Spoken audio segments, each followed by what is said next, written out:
এইটা বলবো না, আমাদের কাজে ওর এত ইন্টারেস্ট নেই, কারণ ও নিজের জগৎ নিয়ে ব্যস্ত থাকে। অনেকদিন পর স্ক্রিন শেয়ার করেছি একসাথে। প্রথমত চরকির সাথে এটা আমার তৃতীয় কাজ। আর চরকি তো আমাদের দেশের জন্য খুব ভালো ভালো কন্টেন্ট প্রডিউস করছে। তো যখন আমাকে রিচ আউট করা হয় এই কাজটার জন্য, আমাকে বলা হয় যে এটা একটা ক্রিকেট নিয়ে একটা গল্প।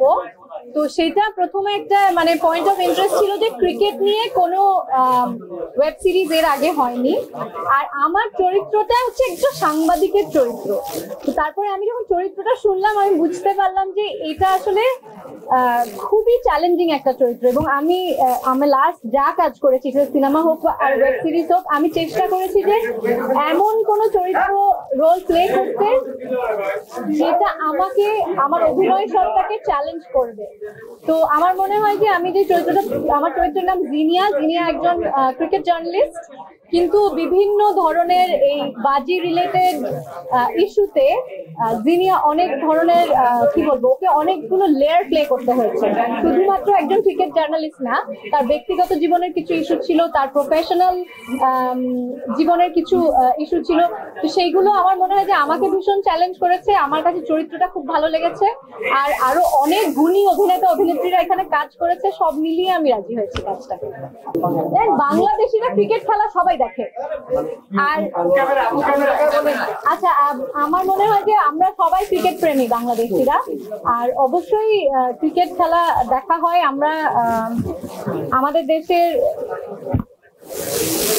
ক্রিকেটাররা বিশ্বের মানে এখন খুব গুরুত্বপূর্ণ জায়গায় আছে, খুব ভালো করেছে, বাংলাদেশকে একটা বিশ্বে একটা অন্যতম জায়গায় নিয়ে গেছে ক্রিকেটে। তো ক্রিকেট খেলা তো সেই কারণে আমি বলছি, আপনার উত্তর ছিল আমি ক্রিকেট দেখি কিনা। হ্যাঁ, দেখা হয়। তবে হ্যাঁ, আমি বলবো না যে আমি খুব একটা জ্ঞানী এই বিষয়ে বা আমি ভীষণ ক্রিকেট বোদ্ধা, আমি সেই রকম না। কিন্তু জাস্ট একটা স্পোর্টস হিসেবে আমি এটাকে এনজয় করি। আচ্ছা, ভবিষ্যতের কথা এখন না বলি, আমরা এই প্রজেক্টের কথা বলি। অনেকদিন পর স্ক্রিন শেয়ার করেছি একসাথে। সেটা মানে শুধু যে তাসানের সাথে সেটা না, মনোজের সাথে অনেকদিন পরে কাজ করেছি, অর্ষার সাথে প্রথম স্ক্রিন শেয়ার করেছি। তো গুণী অভিনেতাদের সাথে, শিল্পীদের সাথে কাজ করতে তো ভালো লাগে। তবে ভবিষ্যৎটা এখন এই মুহূর্তে বলতে পারছি না, কারণ আমি তো খুব কম কাজ করি। তো আমি এখনো যাই এই প্রজেক্টের পরে নেক্সট প্রজেক্ট কি আমি সেটাই জানি। রাতান ভাইয়ের সঙ্গে কাজ করতে আপনি তো অনেক কাজ করেছেন এর আগে, আসলে তো তার সঙ্গে কাজ মিস করেন কিনা আসলে সহকর্মী হিসেবে? আমি ওভারঅল কাজ করাটাই, আমি এত কম কাজ করি যে আমি কাজ করাটাই মিস করি না। অভিনয়টা ভালোবাসার জায়গা থেকে করি, আর কম কাজ করি, আমার মনে হয় সেই জন্যই মনোযোগ দিতে পারি কাজে। আর এইবার আমি বলি যে এখন আমার এই ঈদে এই বাংলায় এই বাজি ওয়েব সিরিজটা রিলিজ হচ্ছে চরকিতে। ওপার বাংলাতে আমার আরেকটা কাজ, একটা সিনেমা রিলিজ হবে এক সপ্তাহের মধ্যেই। তো এইরকম বছরে একটা দুটো কাজ করে যদি দর্শকরা ভালোবাসা দেয়, তাহলে আমার বেশি কাজ করার দরকার। আমার অনেকদিন পরে কি আমার রোজার ঈদে কাজল রেখা রিলিজ পেয়েছে, আর গত বছর মাইসেলফ অ্যালেন স্বপন চরকিতে রিলিজ করেছে। তো বছরে একটা দুটো কাজে আমার জন্য অনেক। আচ্ছা, ওটিটি কে আপনি কতটুকু সাকসেসফুল মনে করছেন সামনে? আমি বাংলাদেশে ওটিটি খুব ভালো করছে, চরকি তো ভীষণ ভালো করছে। অ্যাকচুয়ালি ওটিটি যেসব কন্টেন্ট গুলো হচ্ছে, অন্য ওটিটির কন্টেন্টও সবগুলোর মান আমি বলবো যে আমরা বিশ্বমানের কাজ করছি আসলে। এবং আমি পৃথিবীর বিভিন্ন, শুধুমাত্র ভারত থেকে না, পৃথিবীর বিভিন্ন জায়গা থেকে আমি অনেক কমপ্লিমেন্ট পাই আমাদের বাংলাদেশের মৌলিক কাজ নিয়ে। ঈদ নিয়ে সেরকম কোনো পরিকল্পনা এখন আর নেই। ঈদ তো আর এখন আমার জন্য আর সেরকম কিছু মানে ভাবা হয় না। আমার মেয়ের জন্য নতুন জামা, কোথায় বেড়াতে নিয়ে যাবে বা ঈদের ছুটিতে কোথায় যাবে, সেটা ওকে ঘিরেই, আমার মেয়েকে ঘিরেই ঈদটা প্ল্যান। নাটক থেকে সরে অনেকে ওটিটিতে চলে আসছে, সেক্ষেত্রে আপনি কি বলছেন? আমাদের কাজে ওর এত ইন্টারেস্ট নেই, কারণ ও নিজের জগৎ নিয়ে ব্যস্ত থাকে। তার যিনি আমি কলকাতা থেকেও খুব ভালো ফিডব্যাক অলরেডি পাচ্ছি। মানে এখনো তো ট্রেইলারই কেউ দেখেনি, শুধু পোস্টার দেখেই অনেকে প্রশ্ন করছে যে এটা কি হচ্ছে, ক্রিকেট নিয়ে কি হচ্ছে, কারণ ওখানেও ক্রিকেট ভক্ত আছে অনেক।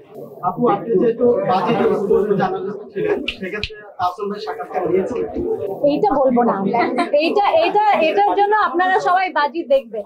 হ্যাঁ, আমার তো আমি যেটা বললাম যে চরিত্রটাই অনেক চ্যালেঞ্জিং ছিল। তবে হয় না যে শুধু সাংবাদিক না, এই জিনিয়া, আমার চরিত্রের নাম জিনিয়া, এবং জিনিয়ার একটা পার্সোনাল জার্নিও ছিল। তো সেই সাথে প্রফেশনাল জায়গায় অফিসে আসলে কিরকম আচার ব্যবহার থাকে একটা সাংবাদিকের, কলিগদের সাথে কিভাবে ইন্টারঅ্যাক্ট করে, তার ব্যক্তিগত জীবন কেমন হতে পারে।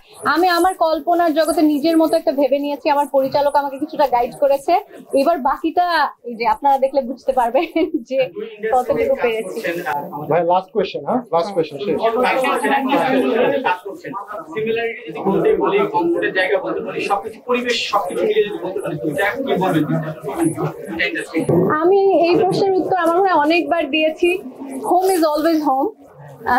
তো আমার এখানে সবাই পরিচিত, আপনারা সবাই পরিচিত, পরিচালক, কো-আর্টিস্ট সবাই খুব পরিচিত। তো সে এখানে অবশ্যই কমফোর্ট জোনটা অনেক বেশি। আর তবে ওখানেও আমি 3 বছর এই পর্যন্ত যা কাজ করেছি, আমি খুব সুন্দর পরিবেশে কাজ করেছি, সবাই খুব ভালোভাবে অ্যাকসেপ্ট করে।